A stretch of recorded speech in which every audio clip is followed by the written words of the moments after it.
Hi friends, வணக்கம் and welcome back to Thulasi's kitchen vlog.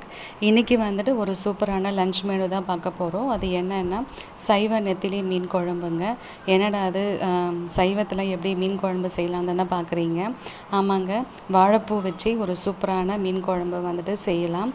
இந்த வந்து பார்த்திங்கன்னா பொதுவாகவே வாழைப்பூ வந்துட்டு அதிகமாக யாரும் அந்தளவுக்கு விரும்பி சாப்பிட மாட்டாங்க. ஏன்னா அதில் வந்து ஒரு விதமாக துவர்ப்பு தன்மை இருக்கிறதுனால பொரியலோ கூட்டோ செஞ்சால் குழந்தைங்களோ இல்லை வந்து பெரியவங்களும் அந்தளவுக்கு விரும்பி சாப்பிட மாட்டாங்க. நம்ம இந்த மாதிரி வந்துட்டு மீன் குழம்பு வச்சு செஞ்சு கொடுக்கும்போது இது வாழைப்பூவில் தான் செஞ்சாங்களான்றது தெரியாது அவங்களுக்கு. ஸோ அந்த அளவுக்கு ரொம்ப டேஸ்டியாக இருக்கும். உண்மையிலேயே நெத்திலி வந்து போட்டு மீன் குழம்பு செஞ்சால் எப்படி இருக்குமோ அதே டேஸ்ட்டு தான் எதிரியும் இருக்கும். சரி வாங்க இப்போ எப்படி செய்யலாங்கிறத வீடியோக்குள்ளே போகலாம். 2 ஸ்பூன் கடலை மாவு, 2 ஸ்பூன் கார்ன்ஃப்ளவர்,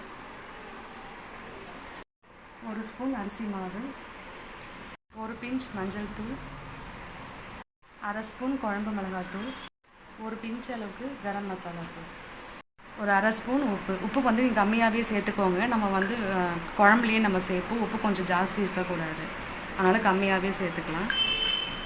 இதெல்லாம் சேர்த்து நல்லா மிக்ஸ் பண்ணி விட்டுடலாம்.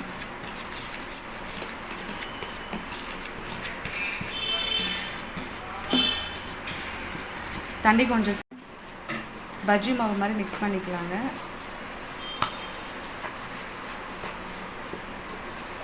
ரொம்ப திக்காகவும் இல்லாமல் ரொம்ப தின்னாகவும் இல்லாமல் பஜ்ஜி மாவு அந்த பதத்தளவுக்கு நம்ம வந்துட்டு மிக்ஸ் பண்ணிக்கலாம். கட்டிலாம் எதுவுமே இல்லாமல் நல்லா மிக்ஸ் பண்ணிட்டுக்கலாம். இந்த அளவுக்கு நல்லா மிக்ஸ் பண்ணி விட்டுருந்தவங்க, இதுதான் வந்து கரெக்டான பதம். இப்போ நம்ம ஆல்ரெடி க்ளீன் பண்ணி வச்சுருக்க வாழைப்பூ வந்து இதோட சேர்த்து மிக்ஸ் பண்ணிக்கலாம்.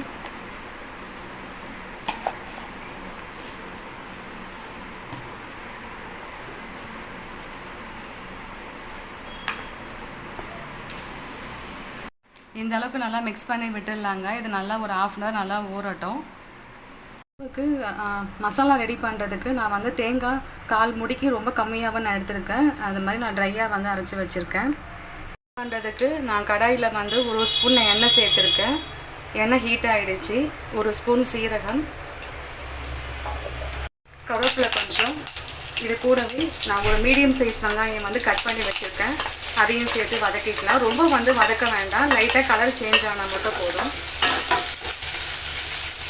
நல்லா ஆற வச்சிடலாம். நல்லா ஆற வச்சு எடுத்து வந்துடலாங்க. வெங்காயம் நல்லா ஆறுற கேப்பில் வந்து நம்ம ஆல்ரெடி வாழைப்பூவில் மசாலாலாம் நம்ம வந்து ஆட் பண்ணி வச்சுருக்கோம். 1/2 அன் ஹவருக்கு மேலே நல்லா ஊறிடுச்சு. இப்போ எண்ணெயில் வந்து நல்லா வந்து நம்ம பொரிச்சு எடுத்துடலாம்.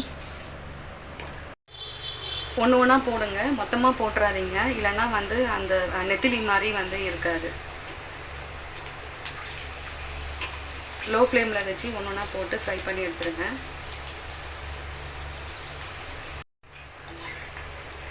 நல்லா பாருங்கள், கிறிஸ்பியாக வந்து இருக்குது. பார்க்கவே உண்மையிலே நெத்திலி மாதிரி தான் இருக்குது. வாழைப்பூன்னு யாரும் நம்பவே மாட்டாங்க. இந்த அளவுக்கு வந்துட்டு ஃப்ரை பண்ணால் போதும். ரொம்ப டார்க்காக இருக்கணும்னு வேண்டாம். இப்போ இதே போல் வந்து மற்ற எல்லா பூவையும் நான் எண்ணெயில் நல்லா பொரிச்சு எடுத்துடுறேன். இப்போ இதே போல் அடுத்ததும் அதே மாதிரி எண்ணெயில் போட்டு பொரிச்சு எடுத்துடலாம். நான்வெஜ் வந்துட்டு சாப்பிடாதவங்க, புரட்டாசி மாதம் வந்துட்டு நான்வெஜ் சாப்பிடாதவங்க இந்த மாதிரிலாம் வந்து வாழைப்பூவில் வச்சு நம்ம மீன் குழம்பு வந்து நம்ம மீன் குழம்பு மாதிரி செஞ்சு சாப்பிடலாம். ரியலாக வந்து நம்ம பச்சை நெத்திலி மீன் குழம்பு எப்படி செஞ்சு சாப்பிடுவோமோ அதே டேஸ்ட்டு தான் வந்து கிடைக்கும். பார்க்கும் போதே பாருங்கள், அந்த வாழைப்பூ மாதிரியே தெரியாது.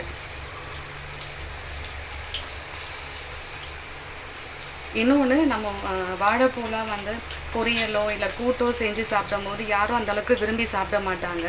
இந்த மாதிரி நம்ம டிஃப்ரெண்ட்டாக வந்து செஞ்சு சாப்பிடும் போது இது என்னன்னே தெரியாது, நெத்திலியா இல்லை வாழைப்பூனா அப்படி ஒரு எதுவுமே தெரியாது. ஸோ அவங்களும் வந்துட்டு விரும்பி சாப்பிடுவாங்க. இது எல்லாமே வந்து மொத்தமாக பொரிச்சிட்டு நான் காட்டுறேன். மீன் வந்து ரெடி ஆகிடுச்சிங்க சூப்பராக. இப்போ வந்து குழம்பு தாளிச்சிடலாம். கடாயில் வந்து நான் ஒரு 3 ஸ்பூன் அளவுக்கு நல்லெண்ணெய் சேர்த்துருக்கேன். எண்ணெய் ஹீட் ஆகிடுச்சு. 2 ஸ்பூன் அளவுக்கு கடுகு உளுத்தம் பருப்பு சேர்த்துக்கிறேன். நல்லா பொரியட்டும். குழம்புக்கு வந்து பார்த்திங்கன்னா 2 வந்து வரமிளகா, 3 பச்சை மிளகா, ஒரு கை அளவுக்கு சாம்பார் வெங்காயம், இது எல்லாம் சேர்த்து நல்லா வதக்கிக்கலாம். கருவேப்பிலை கொஞ்சம் சேர்த்துக்கலாம். அந்த வெங்காயத்தோடு நல்லா வந்து வதக்கும் போது நல்லா கமகமன்னு வாசனையாக இருக்கும்.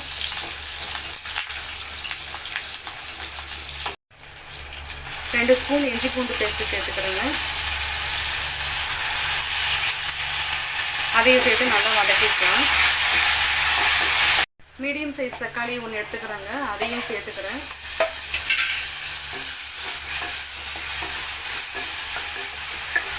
அரை ஸ்பூன் மஞ்சள் தூள், குழம்பு மிளகாத்தூள் ஒரு 4 ஸ்பூன். உங்களுக்கு வந்து காரம் எந்த அளவுக்கு வேணுமோ அந்தளவுக்கு நீங்கள் காரம் வந்து கூட்டி குறைச்சோ நீங்கள் சேர்த்துக்கோங்க.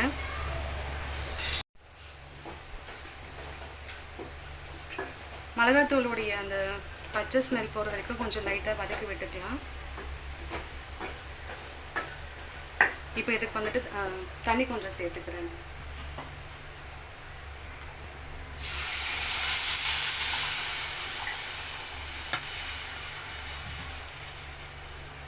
ஒரு 5 நிமிஷம் நல்லா கொதிக்கிட்டோம். புளி வந்துட்டு ஒரு எலுமிச்சை சைஸ் அளவுக்கு நான் வந்து எடுத்து நல்லா கரைச்சி வச்சுருக்கேன். இப்போ அதை சேர்த்துக்கலாம்.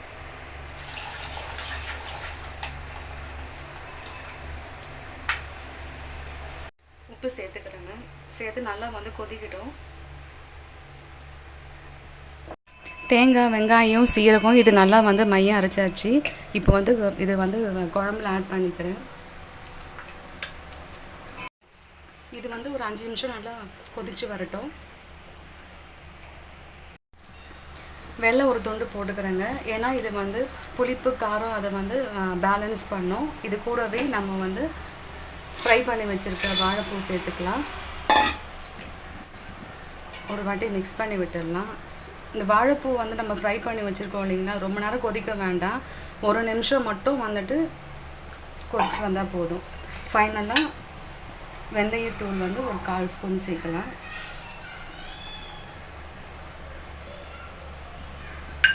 சேர்த்து மிக்ஸ் பண்ணி விட்டுடலாம்.